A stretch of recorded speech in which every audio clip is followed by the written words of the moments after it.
everybody, and welcome to this week's weekly movie and television review. It is October now, which means I'm going to get kicking into high gear with the horror movies and things that are befitting of the Halloween season. And it's something I'm really looking forward to, because every year I try to make sure I watch horror movies that I've never seen before and try to expand my horizon as far as the horror genre goes. Now, week to week, as I do more and more horror movies, I'm going to focus on the ones that you've probably never heard me talk about before. I'm gonna watch things like Halloween and Nightmare on Elm Street and Night of the Living Dead and The Exorcist and the classics and everything. But I'm guarantee you people have heard me talk about that before. And actually, my first year making videos, I did like that top 20 video I did of the top movies I like to watch during Halloween. So, I'm not going to talk about any of the ones that I've already talked about that I am definitely going to watch, but there are a handful of ones that I am definitely going to be watching for the first time and I want to review and give my thoughts on.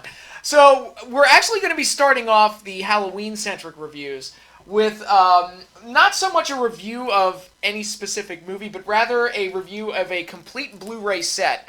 This right here is the Universal Classic Monsters Collection, released on Blu-ray by Universal Studios. And it was something that I got last year, and I finally got the chance with COVID and everything. I've spent the last few months working my way through all 31 films that are in the collection. And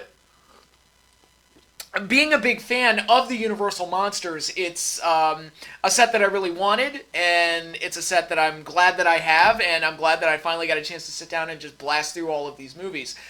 All your classics, the Draculas, the Frankensteins, the Invisible Man, the Mummy, the Creature from the Black Lagoon, the Phantom of the Opera, the Wolfman, the Bride of Frankenstein, Dracula's Daughter. All the classics in here and a few gems tucked away as well. And what I noticed about this set I had, by the way, this set is available on Amazon, although I checked the price earlier today. When I bought it, it was like $80. It has skyrocketed up to over $130. So I don't know how big a fan you are of Universal Monsters. You may not be willing to spend that much money on a Blu-ray collection, but I will say this was a set that I definitely wanted because I am a fan of these movies, specifically like the big ones, the classics. Like Dracula is one that I watch every year. Frankenstein, Bride of Frankenstein. Bride of Frankenstein is my personal favorite in the Universal canon. I love the original Invisible Man. I love the original Creature from the Black Lagoon. I love the original Wolfman. A lot of great movies, so I knew that I knew when Universal announced that they were doing this big Blu-ray collection that I was like, all right, it's not a matter of if I'm going to buy it, but when. And I bought it last year and finally had a chance to sit down and watch it all. So, one of my thoughts on the entire collection, I will say, while it is great that Universal managed to get all of these movies together, and they're grouped, you'll notice, they're grouped up by the individual monsters. So, you've got a Dracula collection, you've got a Frankenstein collection, you've got a Mummy collection, you've got an Invisible Man collection, Wolfman collection, although it's not really much of a collection, I'll explain why in a minute. Also not much of a collection, Phantom of the Opera, I'll explain why in a minute, and Creature from the Black Lagoon, and you get this nice little kind of coffee table information book to go along with it. So, while it is great that they put all these films on here, and it's also great that from what I could tell, all the Blu-rays have all the documentaries that were on previous DVD releases and have been, I think some of them even go as far back as like the VHS era, like late 90s. And it's great to have all of that with a few other extra documentaries thrown in. Sid, what's his name? The dude from Devil's Rejects and House of a Thousand Corpses, Captain Spaulding, Sid Haig. He was actually interviewed as part of the Lon Chaney Jr. Documentary, because apparently the two of them were friends, and I'm like, that's an interesting little connection there. Captain Spaulding and the Wolfman were friends? That's pretty cool. But they got all these neat documentaries on there, which is great. There's some fantastic showings of the restoration process and what they went through to restore movies like Dracula and Frankenstein, and they were part of this big restoration process. And to me, like, Dracula and Frankenstein are two of the most important films ever made. When you look at the entire history of horror, they're the granddaddies of the, when you move past the silent era, they're the two that really jump-started the horror franchise as a viable, or the horror genre as a viable, box office attraction for cinema. And it really started with Dracula and Frankenstein. Again, we have the silent era, which had a lot of great horror movies as well, none of which are featured in this collection, which is one of my disappointments. I wish they had focused a little bit more on the works of Lon Chaney Sr., who was famous for the original Phantom of the Opera and Hunchback of Notre Dame. I would have liked both of those to be featured on this collection. I know it's a collection of 31 films, and I'm asking for more movies to be put on there, but when you get into the nitty-gritty and you break it down by the individual releases, and again, this collection, all of these had been individually released before. So if you want to get ones focusing on specific monsters, you can do that, because I don't suggest spending $130 some odd on this. Get the ones that you want to get. Like, I would be, if I saw that price tag, I'd be tempted to be like, I don't really need the Mummy. Like, the Mummy I was never the biggest fan of. But Frankenstein, I could get that, because, and I'm going to talk about Frankenstein in a little bit, but when you go down to the individual collections, you start to see some of the weaknesses in the movie collections because, for example, some movies got completely left off of this massive collection, and I would have liked for there to be like a potpourri disc or a miscellaneous disc. Instead of, let me go back to it, Phantom of the Opera. This is the weakest disc in the entire set because it only has one movie on it, which is the Claude Rains version of Phantom of the Opera. And it sticks out like a sore thumb because it's the only movie that's in color. So it just kind of like, it's like, does this even belong here? But Phantom of the Opera is one of the Universal classic characters, so I understand it being on here. But if they're going to do that, instead of doing Phantom of the Opera on its own, on a disc, all by itself, I would have liked, okay, put the silent movie version on there, and then instead of doing a Phantom disc, why not do like a miscellaneous disc with all the other kind of standalone Universal greats that don't really fit anywhere else? Like the old Dark House. That was like the granddaddy of all haunted house movies, and would totally be worth putting on there. I was really disappointed that some of the documentaries talk extensively about The Black Cat and The Raven, which are two movies that heavily feature Bela Lugosi and Boris Karloff. And neither of those movies are on this collection. And I've seen The Black Cat. I really like that movie, and I would have liked for it to be on this set. I like The Raven, not as much as The Black Cat, but it's good. Old Dark House I really like. And then there's a movie called Man-Made Monster, which I've never seen, but it's the first one to feature Lon Chaney Jr. in a starring role as a monster. Not, you know, he would be better known as the Wolfman, but it was his first role in one of these Universal monster movies, and I think that's an important piece of like history that would have been nice to include.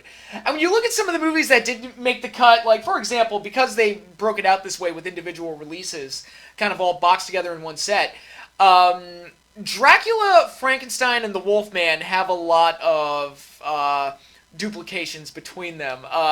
You know, because when you start to get into the crossovers, is all right. The first crossover was Frankenstein meets the Wolfman. Or the Wolfman meets Frankenstein. I forget which order that comes in, but anyway, it's when you get to that movie is featured on both the Frankenstein set and the Wolfman set. And then when you get into like the crossover films, the big ones like House of Frankenstein, House of Dracula, and Abbott and Costello Meet Frankenstein, which by the way, the three main Abbott and Costello comedy films are included in this. The Abbott and Costello Meet Frankenstein, Abbott and Costello Meet the Invisible Man, and Abbott and Costello Meet the Mummy. They had done other ones, but those are like the three big ones that they did. The best one of the bunch is Abbott and Costello Meet Frankenstein, but that's my opinion. But all three of those movies are included on the Dracula set, the Frankenstein set, and the Wolfman set. And I'm like, isn't that overkill? Do I really need 3 copies of House of Frankenstein? Is that something I really need? I feel like this could have been broken out a little bit better. So yeah, it's 31 movies, and yes, it is 31 movies. They're not counting the duplicates in that count of 31 movies. They actually, I think on the box or something, they advertise 30 movies, but it's actually 31 because they include the Spanish version of Dracula, which is a neat little tidbit, and I like having it there. But it's 31 movies in total. I just wish it's like there weren't so many duplicates between the different sets, because when you get into the crossovers, you start seeing that more and more. I'm like, yeah, you know. And the movies I just listed that I wish they had made like a potpourri disc of, it would have been nice to have those movies. When you look at some of the other movies that kind of made the cut, like Werewolf of London is on the Wolfman set. that movie's not very good, and it has an ending that completely ruins the entire movie. I'm like, did that really need to be on here, really? And the Mummy movies, like I said, I was never the biggest fan of the Mummy. Like the original with Karloff is a classic, and yes, include them all. I'm not saying they be left off, but there's that part of me that's like, really, they included all the Karras Mummy movies, but the ones I just listed, which are much better, couldn't make the cut. I'm like, that's a little disappointing, but those issues aside, it is still great to get so many of these movies all in one collection. I know I sound like a bitch when I say, oh, 31 movies, they should have had more, but, you know, for what it is, I think it's a very nice collection, and if you're a fan of the Universal Monsters, I think it's a set worth having, for sure. It's a good starting point. I just wish Universal had gone a little bit farther to work on the presentation a little bit and give us a little bit more, because there are some movies that, like I said, Man-Made Monster, I've never seen it. Maybe I'll watch it this October, get a hold of it somehow, and watch it and enjoy it, because you know, it's amazing to me, all these monster movies that Universal made back in the 30s and the 40s, and I still haven't watched them all. That's incredible to me. But that's one of the great things about the Universal Monsters. It's just this treasure trove of all these different characters, all these different settings, and all these different monsters. And that's why I enjoy having this set, and I enjoyed through the and there are movies that don't work at all. There are movies that aren't that great, but through it all, it was just a blast to go back and watch all this stuff, because, you know, back in the day, back in the 30s and 40s, these type of movies were commonplace, and even in the 50s, Creature from the Black Lagoon is from the 50s. But nowadays, like, the movies like this, they're shorter, they rely on makeup, less than special effects, they have amazing-looking sets, everything's in black and white. They don't make them like this anymore. They're just truly classic in every sense of the word, and I really enjoy that. And it's one of the reasons that these movies, they're so unique onto themselves that even though they're old, they've still stood the test of time in their own way, because they are so unique to everything else that's out there today. And I won't say that these movies are scary anymore, per se, because they terrified audiences back in the 30s and the 40s. I think the scare factor has gone away, but these are still really well-made, entertaining, and fun movies to watch. And like I said, there's a good chunk of them I watch every year, because I find them very, very enjoyable. And the fact that Universal has struggled so much to bring them back into the modern era, I think, like, every time they make a remake of one of these, I just cringe. And one of these days, it's going to happen. One of these days, they're going to remake Creature from the Black Lagoon, and I'm going to hate every second of it. But he's escaped. Somehow the creature has escaped being remade, but it's only a matter of time. Give Hollywood a chance. It'll happen at some point. But so yeah, I would have liked a few extra movies included, namely the Lon Chaney silent films I talked about, namely Old Dark House, Black Cat, The Raven, and Man-Made Monster. Those are the ones I would have really liked included. But overall, I think it is a very nice set and one that's worth having. So I'm going to go through all of these one by one and kind of give a quick summary of all the movies. It'll be, we're starting with the last one in the set, the latest one in the set, The Creature from the Black Lagoon, the last true big monster star of the classic era. And he actually got a nice trilogy of films. I think everybody only remembers the original Creature from the Black Lagoon. But there were two sequels, Revenge of the Creature and The Creature Walks Among Us, which further paints the creature as this tragic character. You know, it's easy to kind of look at the monster as like the aggressor, but if you look at the creature, it's him defending his home against these invading scientists and humans, and falling in love with Julie Adams, who was smoking gorgeous back then. And nobody would blame him for falling in love with her. I actually met Julie Adams before she passed away. She was at AwesomeCon, and I was like, that was a cool moment for me, because I didn't think I'd ever get to meet any of the actors that were in any of these movies, because most of them were passed away decades before I was born. So to get to meet her was a real treat, and I really enjoyed that. But the original Creature from the Black Lagoon, I think, is an absolute classic. And then you get the two sequels, which are serviceable. They're perfectly solid sequels. And I like how the third one just kind of beats the creature into submission. The poor Gilman, like, he is such a tragic figure by the end of that movie that it's actually kind of depressing to watch. But you get a nice solid trilogy of films out of the creature. I already talked about Phantom of the Opera a little bit. Personally, and again, it's one of the reasons I wish it was on this Blu-ray set, I prefer the silent movie version with Lon Chaney. Claude Rains does an okay job. I think he's better as the Invisible Man and some of the other roles he had in these films. And this one's in color, so it stands out like a sore thumb, like I said. and it's the only movie on the set, so it stands out even more, like, in a bad way. It almost feels like it doesn't belong, and they put it there out of obligation more than anything else. It's a lavish production, but I don't think it's as well written as the silent movie version. The silent movie version is worth checking out. Now, why is the silent movie version not on here? Because it's in the public domain and Universal just doesn't want to bother with it. Because any schlub with the resources can release that thing on Blu-ray, and Universal just doesn't even want to bother with it. It would be a waste of their time and their resources and their money. And it's like, but still, though, just put it on there. Come on. It could even be just like a bonus feature. I don't care. Just put it on there. I'd enjoy it. But Phantom of the Opera, like, the Claude Rains version, it's a lavish production. It looks great.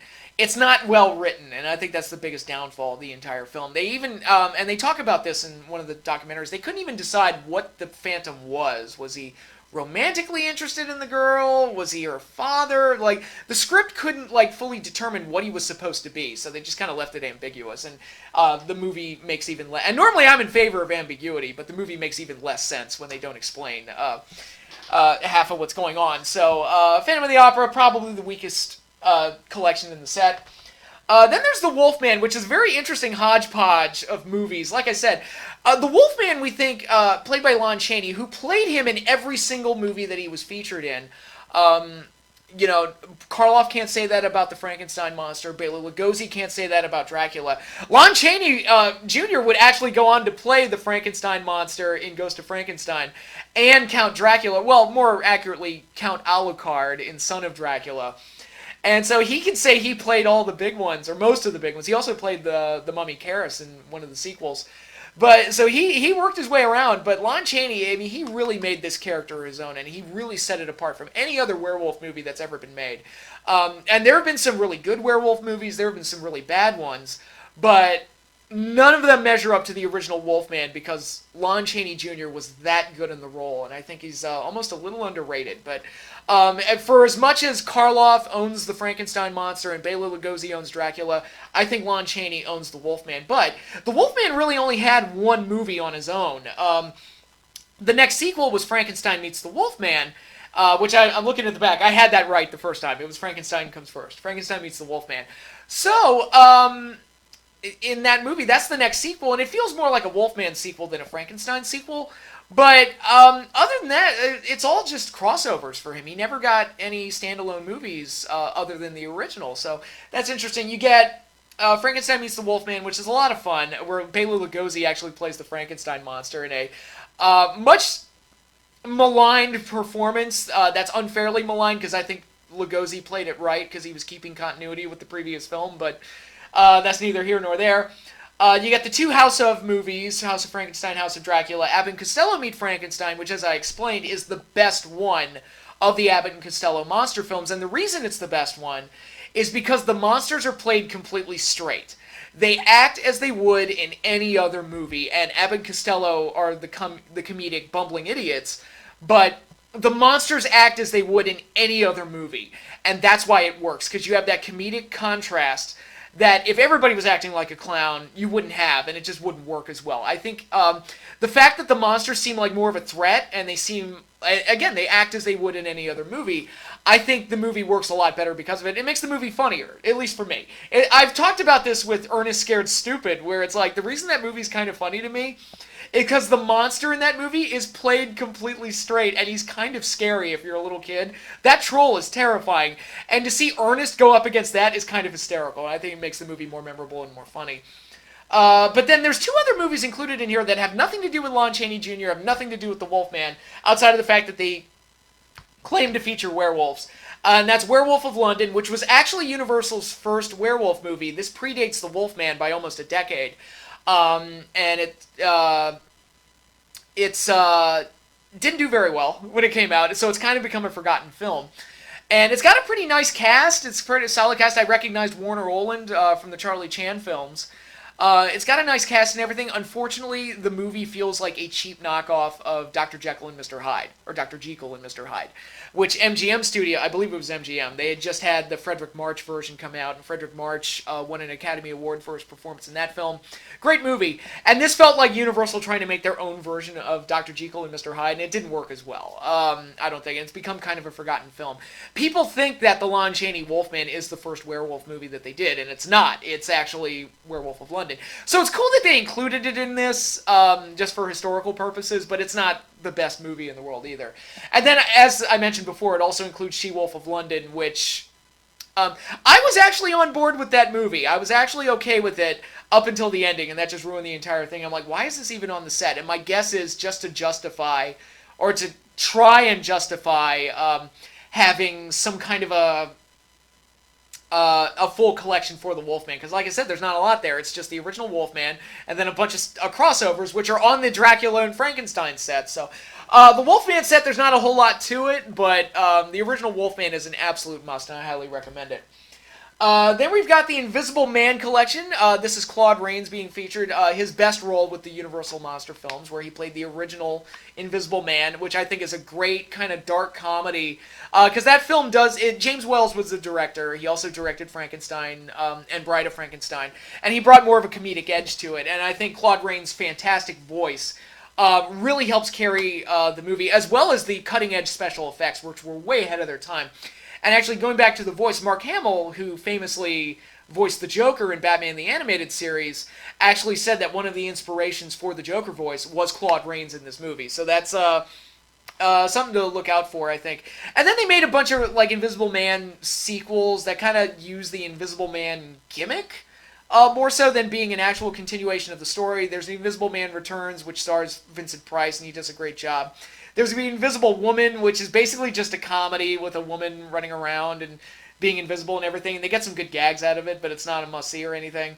The Invisible Agent, which is a World War II movie with an invisible agent that crosses enemy lines. And actually, the invisible person's the good guy in most of these movies, up until you get to the Invisible Man's Revenge, which was kind of the last gasp of the invisible whatever gimmick. And you get Abbott and Costello meet the Invisible Man, which is the second best of the Abbott and Costello monster movies. Then there's The Mummy, which, as I've said before, was never my favorite. I think Karloff does a really good job in the original film and really carries the film. It's so funny, this iconic image of the bandaged mummy, you see it everywhere, but it's only in the opening scene of the movie. Karloff is not bandaged for the rest of the movie after that one scene. But that just goes to show, like, the amazing makeup work that Jack Pierce brought to these movies. And they do, a lot of the special features talk about Jack Pierce and the amazing job that he did on the makeup for these monsters. And this is a great example of it. It's like, this is just for one scene, and it looks fantastic. But The Mummy, largely carried by Karloff's performance more than anything else, and some of the great visuals and that great flashback sequence. But when you look at it, the film and documentaries and commentaries within the Blu-ray acknowledge this. It really is just kind of a knockoff of Dracula. Like, it hits a lot of the same story beats that Dracula does, and it just kind of feels like a lesser version of Dracula. And that's fine, but it's not one of my favorites of the Universal canon.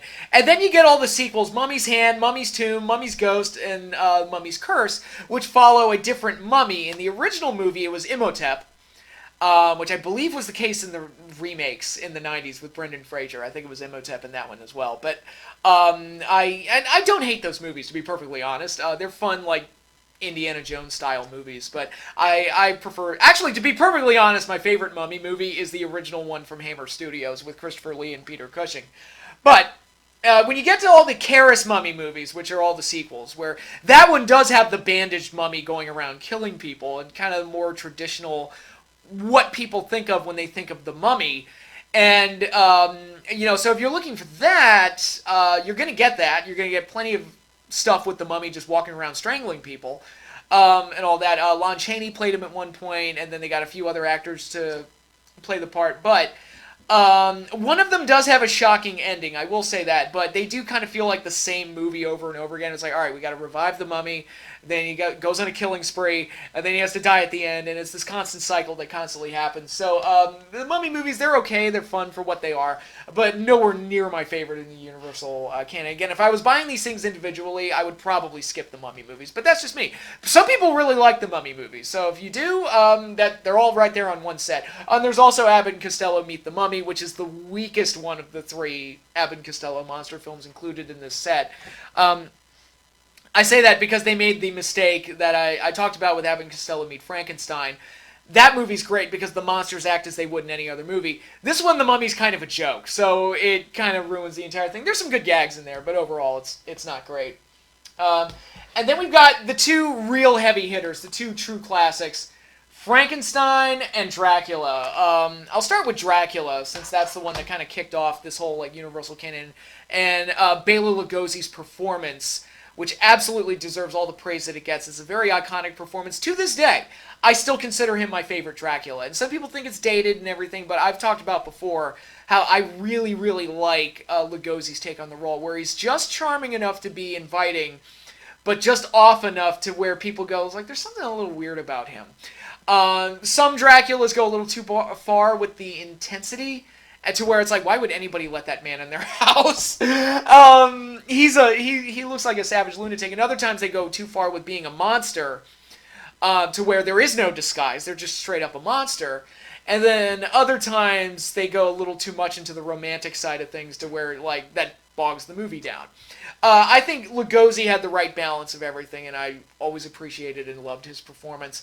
But he only played Dracula twice on film, which is kind of surprising. He played other vampire roles that definitely harken back to Dracula, but the character of Dracula, which he had famously played on stage prior to doing the movie, he only played it on film twice, and the second time was Abbott and Costello Meet Frankenstein, which is just crazy to me.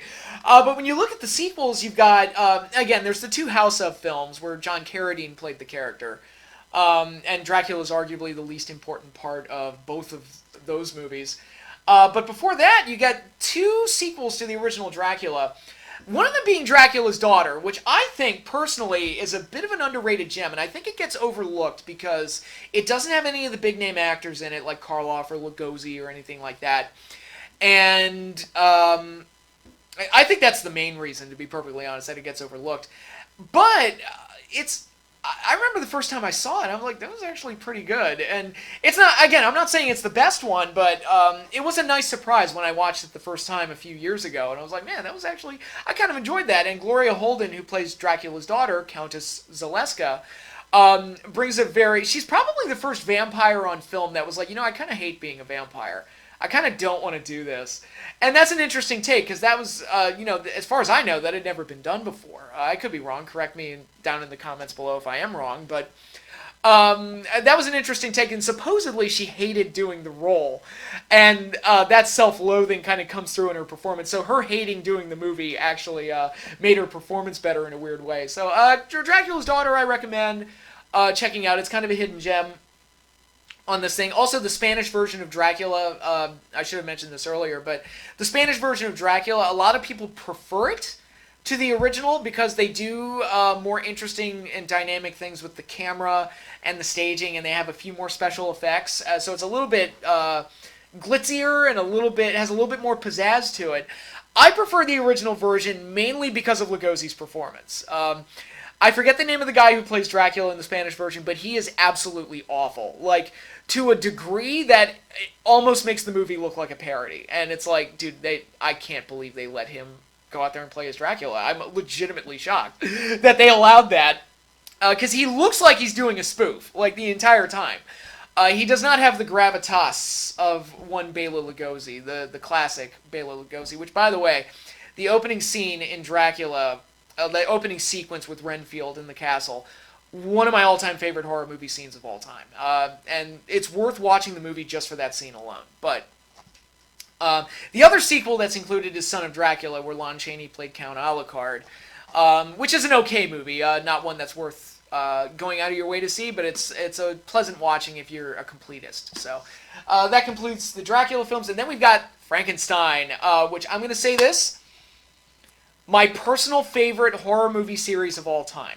Yes, this is my personal favorite horror movie series of all time because most horror movie series, you get like a great first one, maybe you'll get a great second one, and if you're lucky, maybe one or two other good ones. But for the most part, they start hot and then the sequels are just garbage, and that's a vast majority of these things. I mean, I could do an entire video talking about the Halloween sequels and everything that went wrong there, and how they just devalued Michael Myers more and more as they piled on the sequels. With Frankenstein, it's the only horror series I can think of where I legitimately enjoy every single one of the entries in the series. You've got the original Frankenstein, which is an absolute classic. You've got Bride of Frankenstein, which is my personal favorite film in the Universal Monster canon. I think it's absolutely the best, and I dare anyone to fight me on that, but fantastic movie, absolutely fantastic movie, and way ahead of its time is the nicest compliment that I can give that film. Then they followed it up with Son of Frankenstein, which featured Basil Rathbone and Lionel Atwill as the... if you've ever seen Young Frankenstein and Kenneth Mars' character, the inspector with the wooden arm and the eye patch over the monocle, that's the character they're spoofing in Lionel Atwill's character in Son of Frankenstein. And he's a great character in this, so the cast is great. You get Bela Lugosi as Igor, arguably giving the best performance of his career. Yes, better than Dracula. He's great in this. And it's an overall great entry in the series that's still considered to be the weakest of the first three Frankenstein films, but only by virtue of the fact that the first two are so good. And I've even heard people argue that Son of Frankenstein is the best of the first three Frankenstein films. I'm not going to fight them on it. It's legitimately that good. So it's a legitimately great entry that sometimes gets overlooked. I think people kind of overlook it a little bit, but it's worth checking out. And then you get Ghost of Frankenstein, which is easily the worst of the Frankenstein standalone films, but is so batshit crazy, I highly recommend it. The monster gets put on trial. That's number one. The monster gets put on trial. There's a brain transplant at the end. This thing is friggin' nuts. And so, Ghost of Frankenstein, it's the weakest one, but I highly recommend checking it out because it's just completely batshit crazy. And then you've got the two House of films, which I've talked about before, and Abbott and Costello Meet Frankenstein. Oh, and Frankenstein Meets the Wolfman. So that's 8 films in total, and 8 films, and I enjoyed all 8 of them to some degree. So that's a pretty solid collection of films, I would say. So 8 films, I enjoyed all of them, at least to some degree. I mean, the House of films are only okay. They're not great, but how many horror series out there can I say that went to 8 films and I enjoyed every single one of them? There aren't many, if they exist at all. But the original Universal Frankenstein, that's my pick for greatest horror franchise of all time. And it also helps when you have Boris Karloff playing the monster. And he played the monster in the first 3, the original Bride and Son, and did an absolutely outstanding job. All 3 times. I really love how he advanced his performance in Bride of Frankenstein. Like, the character development for the monster in that second movie, I think, is pivotal to the emotional connection that I have with that film. And you have Colin Clive as Dr. Frankenstein in the first 2 movies, and he's absolutely fantastic, as one would expect. And you get Dr. Pretorius in Bride of Frankenstein, who's a great, like, mad scientist character, almost Satan-like character. There's a lot of good stuff in the Frankenstein movies. And Jack Pierce's makeup, absolutely worthy of praise. Arguably the best job he ever did was with the Frankenstein monster. So, great stuff all around. I really love this collection of films, even though I spent a lot of time, like, trashing it and kind of criticizing some of the movie selections. I am glad that I have all of these films in one big Blu-ray set, and like I said, if you're a fan of these movies as well, or even if you're just curious about them, this might be worth checking out for you. I would also recommend, if you don't like certain monsters as much, you're better off just probably getting the individual entries and seeing what you can do with that. But overall, it is a very nice collection, and I'm glad that I spent the last few months sitting down and watching them all, and just in time for Halloween, too. Now let's pivot a little bit from the horror movies, and yes, there will be a lot more horror movie reviews throughout the month of October, but let's move into the realm of action movies. And like I said last week, if you're sick of me talking about children's cartoons, now it's time to get a little bit more badass. So I've decided to go back and rewatch one of my all-time favorite action franchises of all time, Rambo. This is the collection I got in the late 2000s. It has the first 4 Rambo movies. Obviously, this came out before the 5th one. But I watched all 5 of them. Rambo 5, Last Blood is on Amazon Prime right now. I watched the extended cut. So I had a blast last weekend just watching all of the awesomeness that is John Rambo, one of the all-time great action icons in the history of cinema, and brought to us by Sylvester Stallone. Now, if you remember, I reviewed all of the Rocky movies a while back, around the time that Creed 2 came out. And I wanted to do a similar video for Rambo, when Rambo Last Blood came out, but life got in the way, and that video just didn't materialize, and by the time I did have time to go ahead and do it, the movie had already it'd been out for a couple of weeks, and I'm like, alright, I'd just be wasting my time releasing the video now. But since I'm, stuck inside thanks to COVID, I had time to go back and rewatch Rambo, and now's a good enough time as any. Because what the hell else am I going to do with my time? So, time for me to review all the Rambo films, and we're going to start with the original one. First Blood. Sylvester Stallone's action movie classic, and probably his first big hit, aside from the Rocky series. And this is the movie that positioned him as a huge action movie star, which would carry him all throughout the 1980s and into the 90s. Stallone is recognized as one of the all-time great action icons with the various movies that he's made, going all the way to the Expendables films, which came out much later. And, I think of movies like Cobra and Demolition Man and all those other great ones that Stallone was a part of. Some of them not so great, like Stop or My Mom Will Shoot, but, they can't all be winners. But in this case, this was the starting point of Stallone developing into the action icon that we would see throughout the decade. And First Blood, we got to see a different side of him that we didn't see from Rocky Balboa. Rocky is like all heart and kind of this lovable palooka and this nice everyman type of guy, whereas Stallone plays John Rambo as a broken man trying to find his way in the world. We get the backstory of Rambo being a Vietnam veteran who is resentful of what happened during that time period and was trained to basically be the greatest weapon among any human being ever. And he's just the ultimate super soldier without any kind of, chemical enhancements like Captain America. He's, as good as you can possibly be as a man in every form of fighting ever. And his experiences in Vietnam, hardened him and broke him in ways that we definitely see in this movie. And First Blood is interesting because it's not what people... I don't think it's a movie that people instantly think of when they think of Rambo. I think it's very much like the Mad Max movies, where when you think of the Mad Max movies, you think more of the Road Warrior than you do the original Mad Max. And I prefer the Road Warrior over Mad Max, because that was kind of where the series found its identity as this post-apocalyptic action set piece. And with the Rambo films, the second movie is really more indicative of what people think of John Rambo as a character and the setting and what he is as a hero.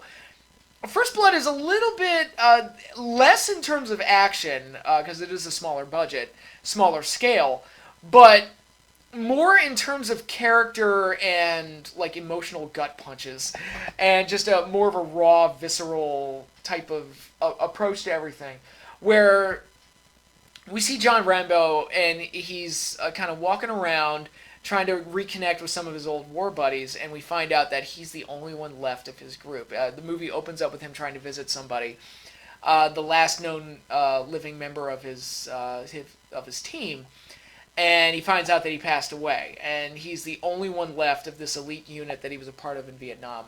Again, which he's carrying a lot of animosity towards because of how everything ended up there and how he was protested and treated poorly when he came back. And Stallone has talked about this, where he felt like the Vietnam vets kind of got a bum rap from protesters and everything else. And, it was a very controversial time for a lot of people, and they were kind of... they were the ones that got the brunt of a lot of the negativity when it probably wasn't deserved. It's more, look, if you want to blame anybody for anything that ever happens ever, blame the government. It's just always the easy answer to go to. It's don't blame the guys that are just doing their job. Blame the government for screwing everything up. That's my go-to anyway. But anyways, So he finds out he's the last one left, and he's wandering around this town. He gets picked up by a sheriff, who ultimately arrests him for vagrancy, and this is where things start to escalate, and he gets mistreated at the jail, and it triggers like his PTSD, and he goes completely haywire and beats up the cops and runs out of there, and he tries to flee into the forest. During the escape attempt, one of the cops is killed, the most abusive one, and this creates a massive manhunt in this small town, in this wooded area, to try and track down Rambo, who has gone into full soldier mode at this point and sets traps for all the cops and the people hunting him down, and ultimately ends with him shooting up this really small town. And it is, it's this constant escalation of tension and the action that happens, where Rambo, it just keeps getting worse and worse and worse. And they eventually bring in Colonel Troutman, who was his commanding officer in Vietnam, who basically warns them, it's like, dude, don't mess with this guy. He's literally the greatest soldier ever. Do not mess with this guy. You're best off just stand back, and I'll talk him down.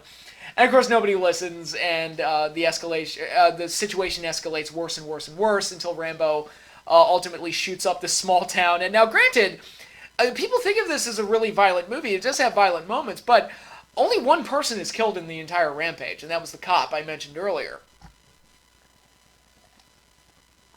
But it's just really interesting. We think of it as being this really violent movie, but it's only one death in the entire film. Don't worry, they would fix that in the sequels. But it really started a lot of trends for the Rambo series as well, where Rambo is typically not the one to initiate the fighting. He's always the one he's the guy that wants to be left alone. And he's just trying to make a life for himself, or just to exist peacefully, and somebody pushes the wrong buttons, and Rambo has to go to town. And this is probably the greatest example of that, where this whole thing could have been avoided if the sheriff had just let him walk. And it was Brian Dennehy who played the sheriff, and he does a terrific job. He's great in this. But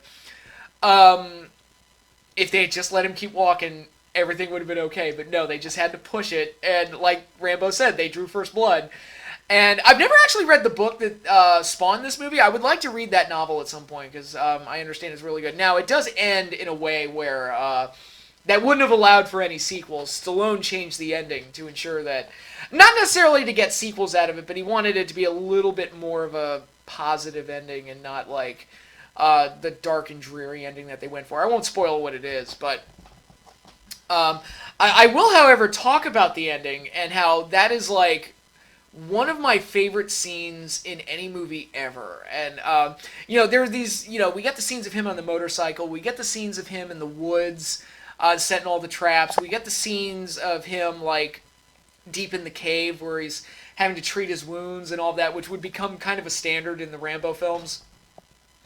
And, like I said, this movie did start a few traditions for the Rambo series that would become familiar staples of the franchise, but the entire film, it's just interesting to see, like, Rambo's not really a hero here. He's just a broken man that has snapped and was pushed into snapping by some asshole cops. And there's really no good guy here. It's just an unfortunate situation that could have easily been avoided if cooler heads had prevailed. But the ending in particular, where Colonel Troutman corners him in the room, and Rambo, who has been stoic the entire movie, goes on this wild rant about everything that went wrong with him in Vietnam and post-Vietnam, and what his life has turned into, and some of the horrible memories he has of Vietnam. And Stallone's performance here, some people make fun of it because he breaks down and cries in a way where you can barely understand what he's saying. But I really like that choice that Stallone went for, where he just completely went for it. And just completely, because when you see a person completely break down and cry and just completely lose it, they're not thinking straight, the words aren't coming out quite right, and they just look like a completely broken person. And to see Rambo broken down to that, it's actually heartbreaking to see, and every time I watch it, I get like a lump in my throat. It's like, oh my god, this guy's been through the ringer, and it's easy to think of characters like Rambo as like the stoic badass that can take anything, but um, the key thing about Rambo that sets him apart from all those other characters is that he is hurting. He is always hurting, and he is never not in some kind of pain, emotional pain. And to watch a breakdown for that for a character that would go on to become an action movie icon, I think that scene is even more powerful the longer the series goes, because because in the back of your mind you're always thinking about that scene, and that's what Rambo is all about. It's not the guns, it's not the shirtless, cut cut like a diamond six pack. It's not running through a jungle. It's not blowing everything up. It's the fact that he's this broken man that hasn't found his place in the world yet. And it's very tragic and very depressing. And of course, the movie ends with that song, It's a Long Road. And it has been a long road for one John Rambo. Now, before I talk about the sequels, I do want to mention Jerry Goldsmith's music, which is pivotal in making the series work. I think music has always been an important part of any film franchise. I've talked about it with Star Wars. I've talked about it with Godzilla. I've even talked about it with Transformers the movie. The music is just so vital. Rocky is probably an even better example, and I think Goldsmith's music that he gave to Rambo helped to shape the personality of the films, both the original and all the sequels that would follow. So, the original First Blood, I think, is a classic. I think it's probably my favorite Rambo film, although there are some other ones that I really enjoyed as well, but I think First Blood is definitely worth a look, and you should check it out. And from there, we move right along to Rambo First Blood Part 2, the first sequel to the Rambo series. And as you can tell from the poster here, it's like this is a stark change in presentation for the Rambo series, where they go for a far more badass approach with Rambo. And like I said, I feel like, very much like the Road Warrior was for Mad Max, this is the movie that everybody kind of associates Rambo for. The setting is in the jungle. He's shirtless most of the time. He's got the red bandana and everything, and he's blowing up and shooting everything in sight. And it's just a bloodbath. The violence is turned up, cranked up to 11. And it is a wonderful display for an action movie. If you love action movies and you love badassery, this is the movie for you. I love First Blood Part 2. This movie, and for completely different reasons that I like the first one. But, like I said, I think this movie shaped the reputation of Rambo more than the original did. Even though I prefer the original, I think this movie is more iconic in a sense. Because, again, the jungle setting, and Rambo is clearly painted as the hero here. The first film ended with him being arrested after shooting up a small town. We can argue about whether or not he was justified to do that, but like I said, he only killed one person, and that was accidental. But, he starts off in prison, and then Colonel Troutman shows up and says, I can get you a pardon if you will participate in this mission. We're going to save some POWs that were left behind in Vietnam. And he works with this team that includes Charles Napier, who I remember most from his vocal work on The Critic. I love that dude's voice, and he was Duke Phillips on The Critic, and he's amazing on that show. But he typically plays like wardens and some kind of authority figures and sheriffs and stuff like that. He was in Ernest Goes to Jail. God, I've referenced Ernest twice in one video. That's weird. He was also in Silence of the Lambs. He was one of the cops that Hannibal Lecter brutally murdered to escape. But he's typically more of an authoritarian type of character, and he plays that role here as well. Great actor, and typically does well with whatever he's given. And you also get, I forget this actor's name, Martin Kove, I believe. He was John Kreese from the Karate Kid movies and in Cobra Kai. Season 3 of Cobra Kai is coming up in January. Can't wait for that. But he's like the dickhead army guy that's kind of bucking Rambo a little bit. I wish we could have seen more of him in the film, actually, because he's such a great dickhead. He's just so great. If you've ever seen him in Karate Kid, he's just fantastic. Would have liked to have seen more of him. But we come to discover throughout the film that the mission that Rambo's on, first they tell him he's just there to take pictures and to confirm that the POWs are there.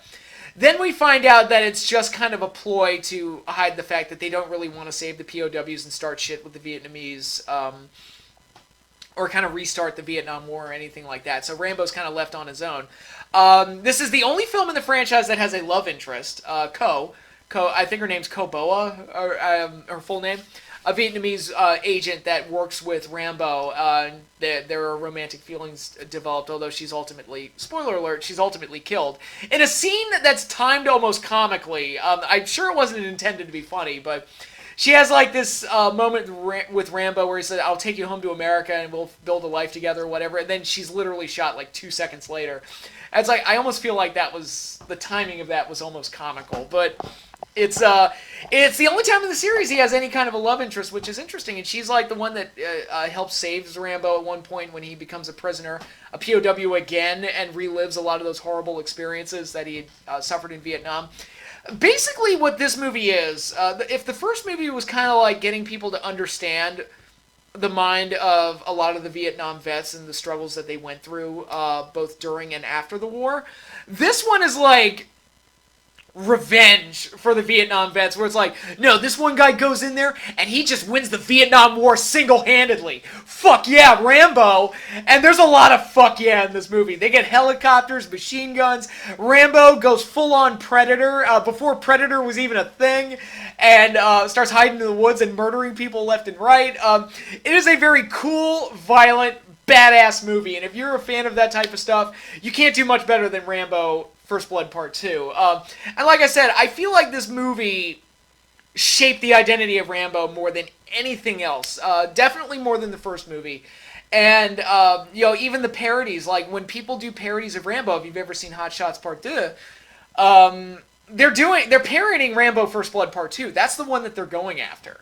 And that's the one that they're clearly drawing from to get their jokes from. And it's an iconic, wild, fun, exciting movie from start to finish, and but it never loses that emotional connection to Rambo, and I think that's key. Where making his mission, going in there and saving POWs, gives him like an emotional resonance because he wants to make sure that, and he even says it at the end of the film, like the people, they deserve a medal more than I do. Because in his mind, he went through a lot and he suffered a lot, but these people have suffered even worse because they've been POWs for decades, and he's there to save them. And it's a very satisfying movie. And if you're a fan of violent action movies, Rambo First Blood Part 2 is definitely one of the highlights of the Rambo franchise, and it's one that I highly enjoy. Again, for different reasons from the first one, but if you want something that's more emotional, watch First Blood. If you want something that's more badass, watch First Blood Part 2. It's great. Now, every single film franchise has a black sheep, so let's get into Rambo's. Rambo 3, which this is where we start to get into the confusing aspect of the titling of the Rambo movies, where they call it Rambo 3, which doesn't really make any sense because the series was always called First Blood. So you would expect it to be called First Blood Part 3, right? But no, they changed the title of the series to Rambo. I guess Rambo had just become such an icon at this point that people just called it the Rambo series and they just went along with it. And don't even get me started on what happened with the fourth film. I'm going to get on that in a little bit when I talk about that movie. But, yeah, Rambo 3 is the worst one. There's no getting around it. It's the weakest one of the bunch. And I think the biggest problem with it, more than anything else, is that it almost feels like a parody of the Rambo series in a lot of ways. Mainly because they turned Rambo into this one-line spewing kind of joke machine at certain points. And the odds he overcomes, especially at the end of the movie, where it's like he's got every helicopter and tank in Afghanistan barreling down on him, and he still survives it all and blows everything up. It just becomes like a parody of itself. Like, what was the point of Hot Shots Part 2 when this movie exists,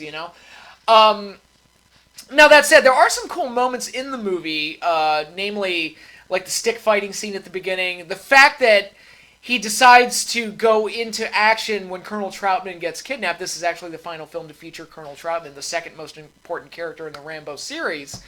And it's nice to see he has like some kind of connection with him where he's willing to go in there and save him. I get the current events thing that they were going for with Afghanistan and the Soviet conflict that was going on at the time. Although because of that, it kind of makes the film look like it's aged poorly because we ultimately went to war with Afghanistan post 9/11. So it's like, this one didn't age too well. It's like, oh, here we are helping the Afghans, and just, a little over a decade later, we'd be, bombing them. But, it's aged the worst out of all the Rambo films because of it. But, like I said, it does have some cool moments. It does have some fun moments. One thing I haven't talked about is Rambo's knife, which is a very iconic blade, the hunting knife that Rambo uses. But it gets larger in every film, and at this point in the third film, it almost looks like a sword. And then by the fourth film, it's just a straight up, he doesn't have a knife, he has a straight up machete, which is awesome. I love that, but the knife is an iconic weapon for Rambo. I haven't talked about that yet, but, the Rambo hunting knife is a very iconic weapon. And it's always great to see it, even if it just keeps getting larger and larger from film to film. And, but here, like I said, there's some cool moments, and there's some neat aspects of the film, but Rambo 3 is ultimately the most forgettable and easily skippable of the bunch. Even if you skip Rambo 3 and just go right on to Rambo 2008, you're not going to miss much. It's just, this feels like something that was made for the sake of having a sequel. It was a lavish production, so there's a lot of, action set pieces. Doesn't feel as violent as the second one did. It felt like they toned down kind of the blood and the gore aspects a little bit. But there's a lot of action. There's a lot of stuff goes boom. But it doesn't have the emotional connection to it that the previous two Rambo films had. And it doesn't have anything super memorable about it that's actually good. It's just another action movie. They could have called this literally anything else, and it would have been, oh, Stallone's in an action movie, okay. And it almost feels out of place in the Rambo series. Especially, the big thing for me was Rambo delivering one-liners and stuff like that. I'm like, that doesn't feel right. This doesn't feel like a man that's broken and trying to find his place in the world. Now, they do start him off.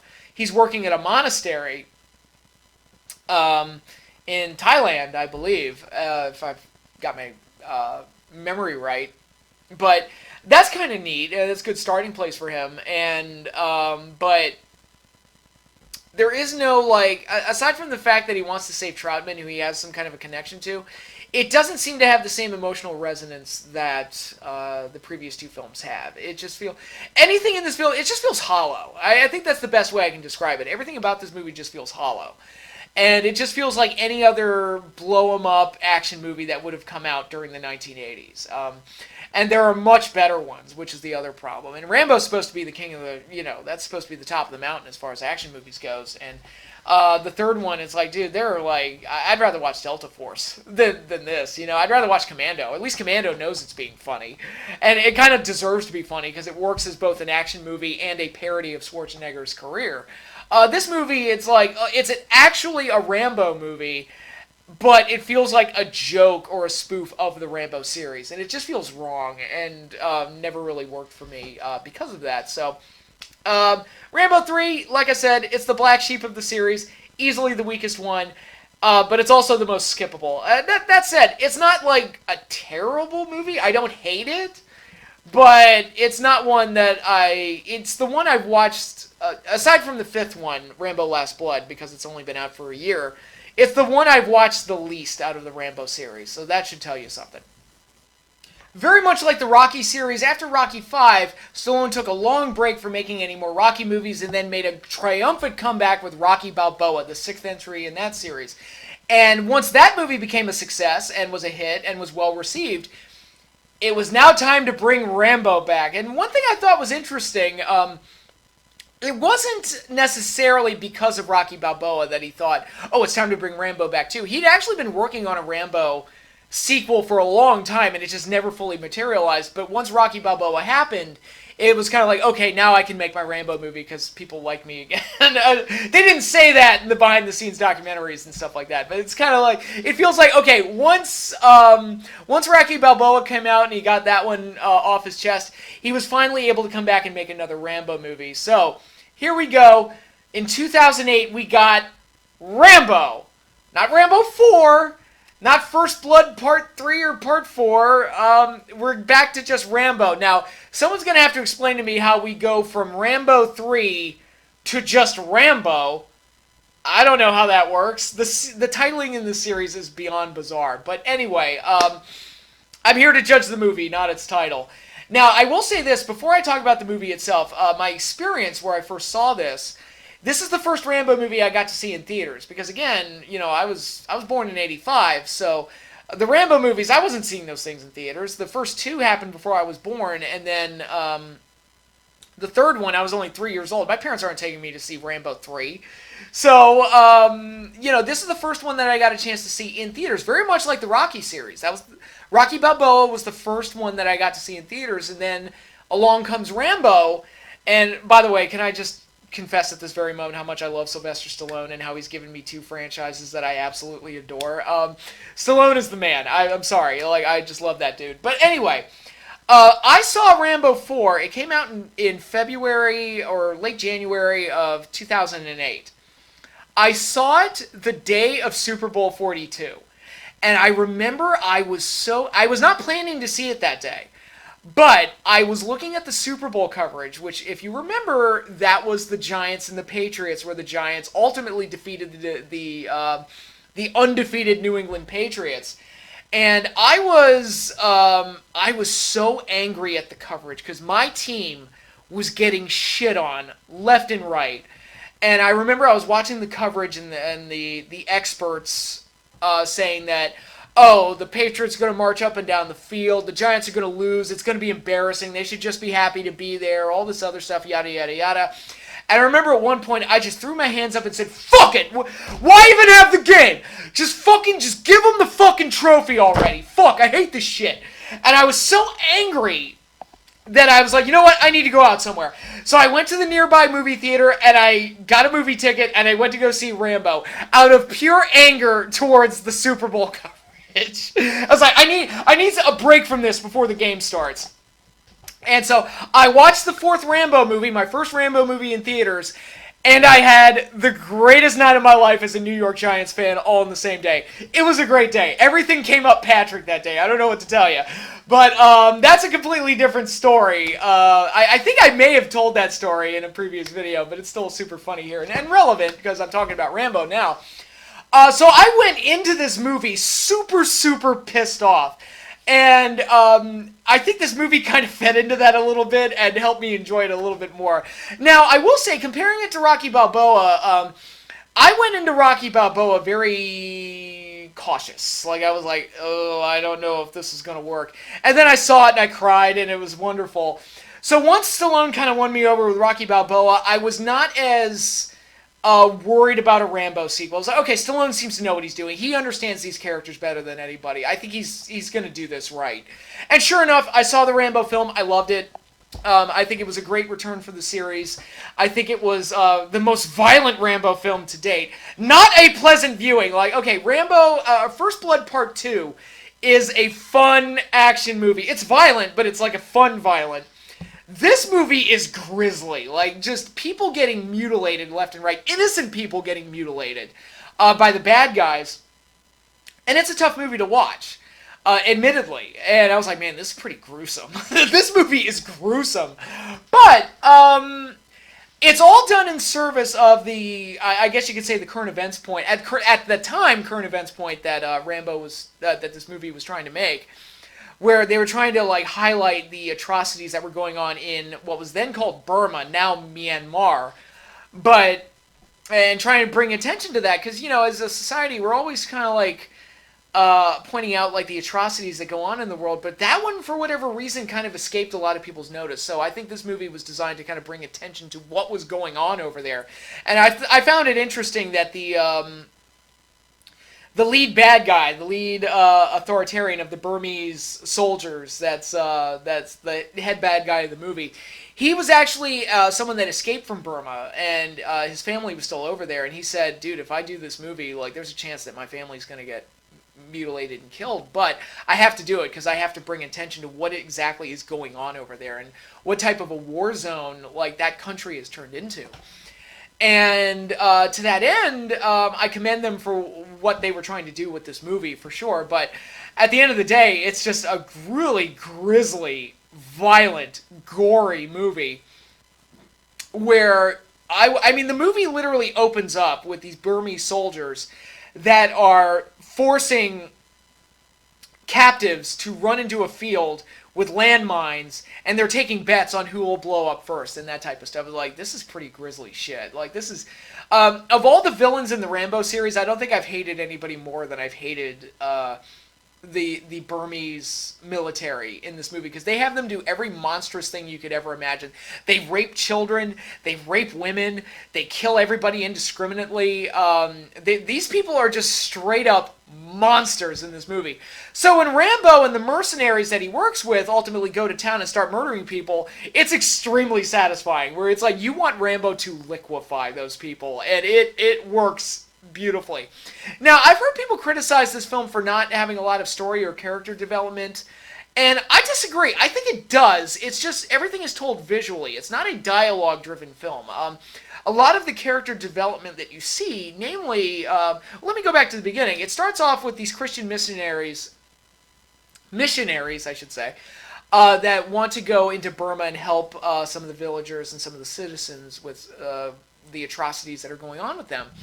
And Rambo is still living in that part of the world, and he's like, I'm not going into Burma. It's a war zone. You don't want to go there. But he's like the one fisherman that can take them over there. And at this point, Rambo's older. He still looks like Rambo, but he's been living outside of America for so long that he's just kind of found a nice, quiet existence where he traps snakes, and is a fisherman, and is a boatman, and that's his living, that's his life. He just lives this nice, quiet life in the middle of nowhere until these Christian missionaries show up, and they want to go into Burma and provide aid for the people in Burma. And that's where you get your main conflict of the film, like the conflict of philosophies, where Rambo's like, there are times when you need to kill people, because there are awful people in this world. And the missionaries are like, no, it's never right to kill.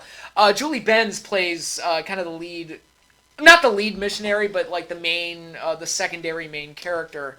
And like the main person that convinces Rambo to ultimately help fish them over there, or boat them over there.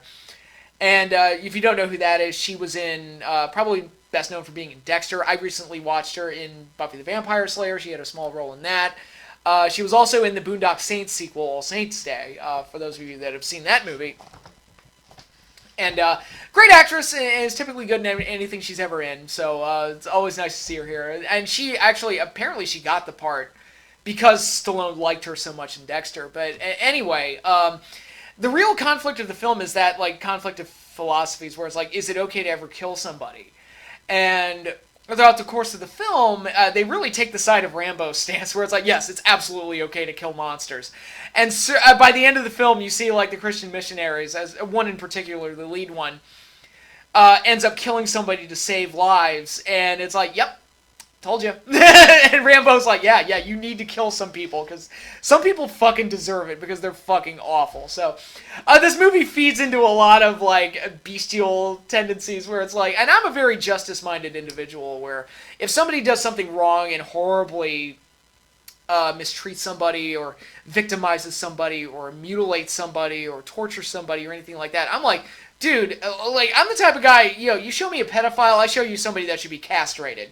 Like, if, I just hate that shit immensely. So, this movie definitely feeds into that part of my brain where it's like, yeah, no, fuck those guys. They made villagers run off into the field and took bets on who was going to hit a landmine first. Fuck these people. So, at first, they show Rambo as kind of this old, broken-down guy. I will say, we never find out what happened to Colonel Troutman. The actor had passed away prior to this film, but we never find out exactly what happened to him. We just kind of assume that he died because the actor died. I would have liked some kind of definition of... But then Rambo doesn't know. Rambo's been in that part of the world for so long, it's like he doesn't know. He has no connection to what's going on in America, so who would relay that information to him? So I guess in the confines of the story, it makes more sense that he wouldn't know exactly what happened to Troutman.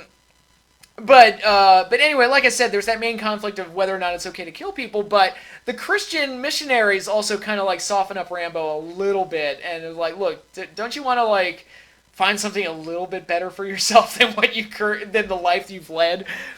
And it's interesting to see how all of that plays out. It all worked great for me, and I really enjoyed this film. And I think it's if First Blood Part 2 is the Road Warrior of the series, like how Mad Max is, then this movie is the Mad Max Fury Road of the Rambo series, where it's pretty much just like First Blood Part 2, where it's like we're back in the jungle setting. It's traditional Rambo in a lot of ways. Like I said, the knife is bigger this time around. It's not a straight up hunting knife. It's a fucking machete that we see him make, and it's great. I love that whole sequence. It's like, no, I don't need a hunting knife. I need a goddamn machete to cut these fuckers up. Bring the bow and arrow back and all that other fun stuff. But it's a more intense version of First Blood Part 2. Very much like how Fury Road is a more intense version of The Road Warrior. And I really, really like this one. This might be my second favorite of the Rambo films because of just how grisly it's willing to be and how far it's willing to go. Just as an example, there's a scene where Rambo goes to save the Christian missionaries and breaks into the camp. And he comes up behind a guy, and you're expecting like the typical action movie thing where he snaps the dude's neck, and he grabs him kind of like this, and like, all right, he's gonna break his neck. But no, he grabs him and just chokes him harder and harder and harder until he rips his goddamn throat out and throws it on the ground. That shows how grisly this movie is, and it is not a pleasant viewing. I will say that. This one comes with, like, First Blood Part 2 is more fun. This one is just straight up grisly and can be tough to watch if you don't have the stomach for it. But it is a very enjoyable film for me. I enjoy this type of stuff. I enjoy a little bit of violence and a little bit of intensity and all of that. So I think it's a great return for the Rambo series. And very much like he did with Rocky Balboa, I think Stallone did a great job bringing Rambo back to the silver screen for this last entry. And it ends on kind of a hopeful note with Rambo going off to visit his dad, who may or may not be alive, we don't know. But he's trying to reconnect with his previous life in America. We all see how that turns out in the last film, unfortunately, but it's a very well done film in a lot of ways. And again, a lot of the character development and everything it goes unspoken, which I'm okay with. I'm okay with that. And you get great action and you get great violence and everything else. So it's a very intense film, I'll say that. And was not what I was expecting. I was expecting something kind of closer to what action movies were like at the time, but movie was just so violent that it was like, oh, dude, this thing, and this is coming from the Rambo series. Like, this thing is fucking violent. This thing really went to the nth degree, but it worked out very, very well, and I really enjoyed this film. So, of course, the fact that I associated with my memories of Super Bowl Sunday also help. That fateful Sunday where the Giants had the greatest win in franchise history. Is also great. So, Sylvester Stallone, he brought Rambo back. It had been gone for almost 2 decades by that point, over 2 decades, I think. And he did a terrific job here. I really like this film, and if anybody was waiting for a Rambo sequel, I think it was more than worth the wait. I think this one was great. And let's wrap things up with the final Rambo film to date, Rambo Last Blood. This is a film that came out last year. The series got another long break, and then Stallone decided to come back and deliver yet another one. So I guess you could call this one kind of the Creed of the Rambo series, although it's really not, because Stallone is still the star of this whole thing. And it picks up at a point where we left off with the previous film, where the previous film ended with Rambo going off to reconnect with his father at the Rambo Ranch in Arizona, and he's walking up that long stretch of road there to go reconnect with his past life. And at this stage, like a decade has passed, and we find that Rambo's father has passed away, but Rambo has taken ownership of the ranch and tends to horses and other things like that. And he's got a housekeeper living with him and the housekeeper's granddaughter, who has basically become like a daughter to Rambo. And that's the starting point of the whole film. And, after, Rocky Balboa turned out as well as it did, and after Creeds 1 and 2 turned out as well as they did, having another long break from Rambo, I was like, you know what? Stallone knows these characters. Like, he knows, like, Rambo and Rocky pretty well. I think he's going to do pretty well with this. So I was excited for this, and I saw it in theaters. Really enjoyed it. It's not as good as the previous one. And interestingly enough, I rewatched some of the behind-the-scenes stuff on Rambo 4, and talking about the script development for that film. Actually, the story for this movie was a rejected idea for Rambo 4. So they're reusing a rejected idea here because, and not that Stallone thought the idea was bad, it was because Stallone felt like he needed to have a story in between where Rambo gets back to America, and not having that would have felt like a cheat.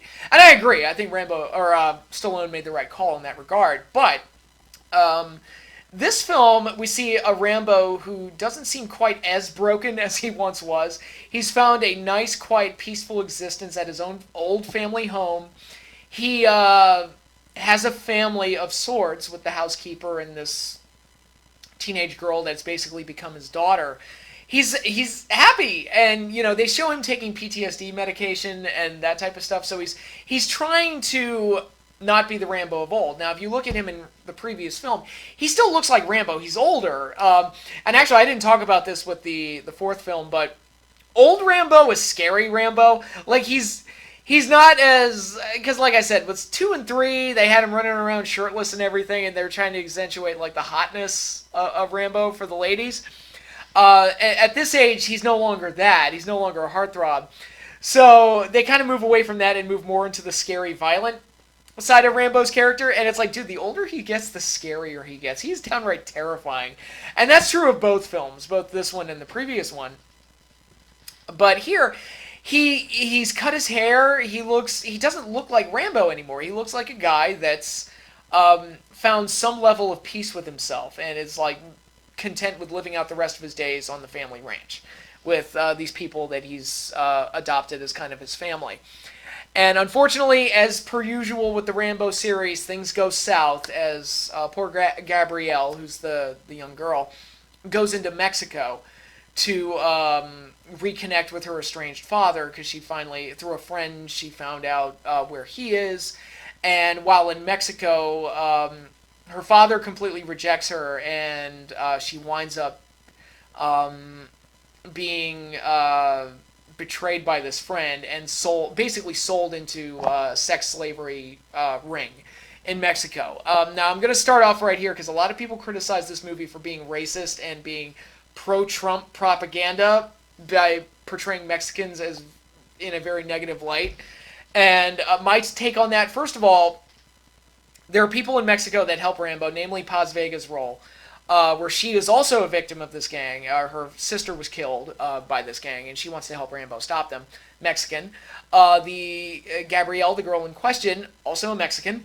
And it's like there were very positively represented Mexican people in this movie, and I don't look at it as a political thing. I look at it as a awareness thing. It's like, look, sex slavery is something that goes on in the world. I mean, nobody said that Taken was like an anti-French film. You know what I mean? Like... It's like, no, this is a scummy thing that goes on in the world, and it's absolutely horrible, and I don't mind a light being shed on it, because that type of shit needs to stop. And if a dumb action movie like Rambo can bring some kind of attention to the horrible atrocities that are really going on in this world, in all parts of the world, I'm completely okay with that. And fuck anybody that's associated with sex slavery or anything of the kind. So that's my take on that matter. But... anyway, so Rambo goes down to Mexico to go find out what happened to her and save her, and finds out that she was sold into this sex slavery gang, and the people that run the gang beat the ever-living tar out of him initially. And he eventually goes back with a little bit of help from Paz Vega, who I mentioned earlier, and he finds Gabrielle, and this is where I'm going to get into the spoiler territory, and I don't like to give away spoilers, but...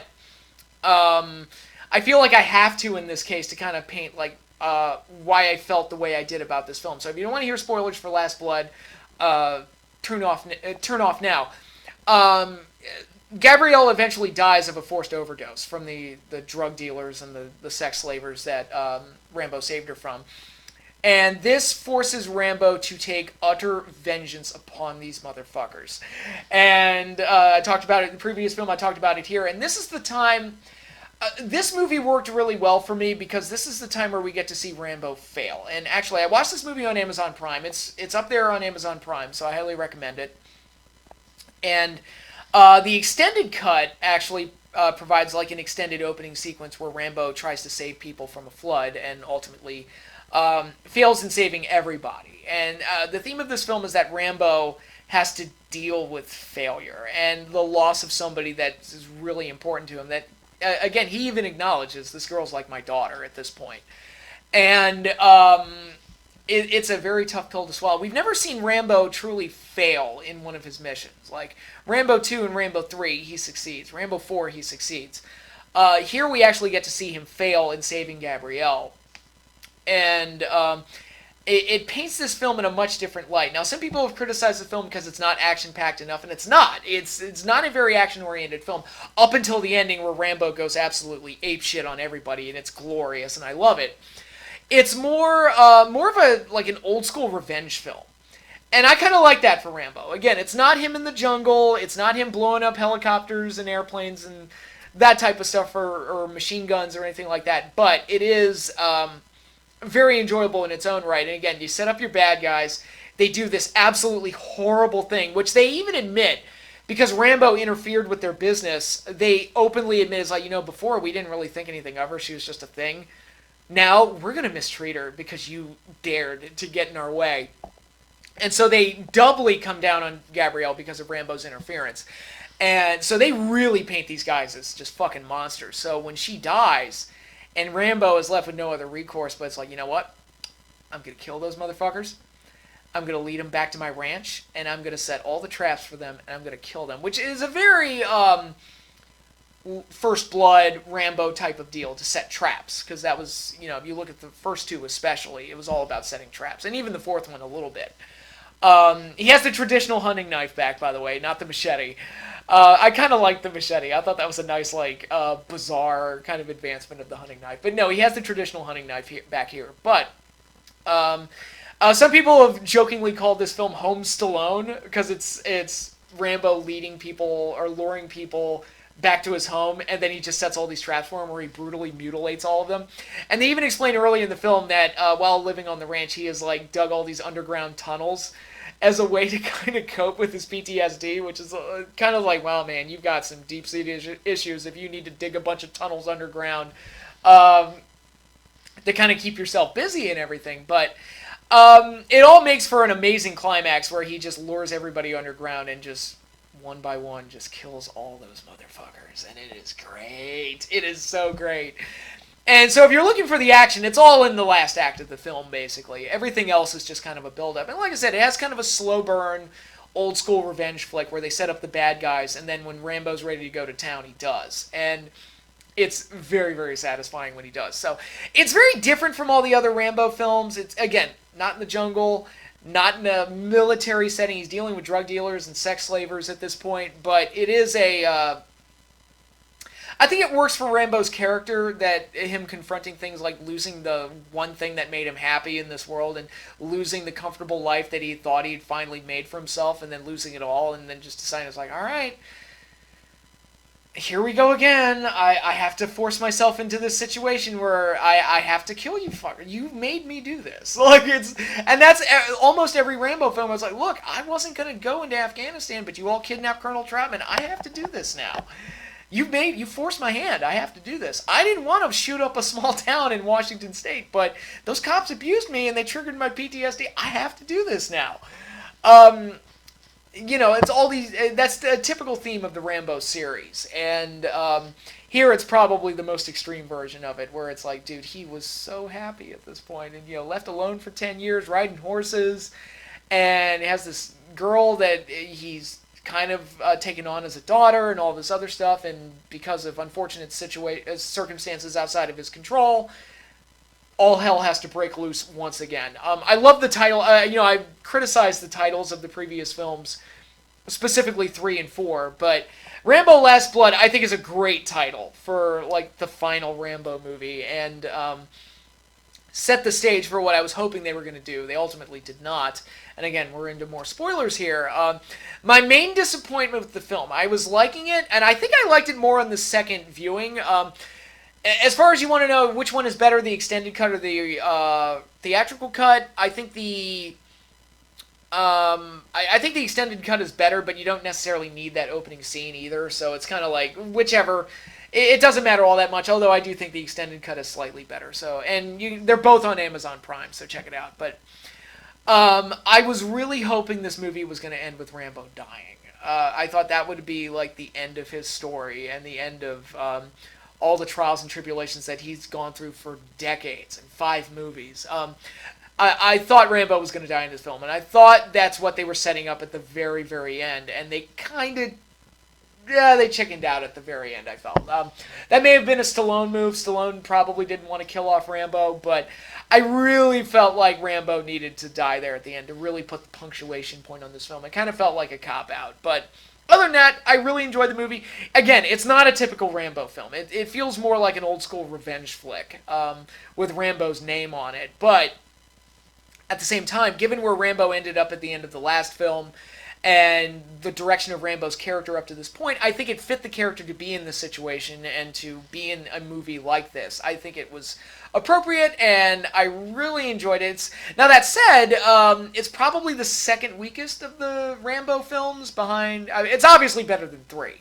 But I liked 4 more, I liked 2 more, and 1 is my favorite of the bunch. So it's like, it's the second weakest, but that's not necessarily a bad thing. It's more of a... I'm praising it with faint damnation. It's just not as good as the other ones that I like more. That's really the best way I can describe it. It's not as good. But as a return for the series, after another long break after the 4th one, I thought it worked out well, and I really enjoyed it. I was glad I saw it in the theaters. And hey, to be honest, when you get to the death scene in the middle with Gabrielle, I gotta admit, I got a little misty-eyed.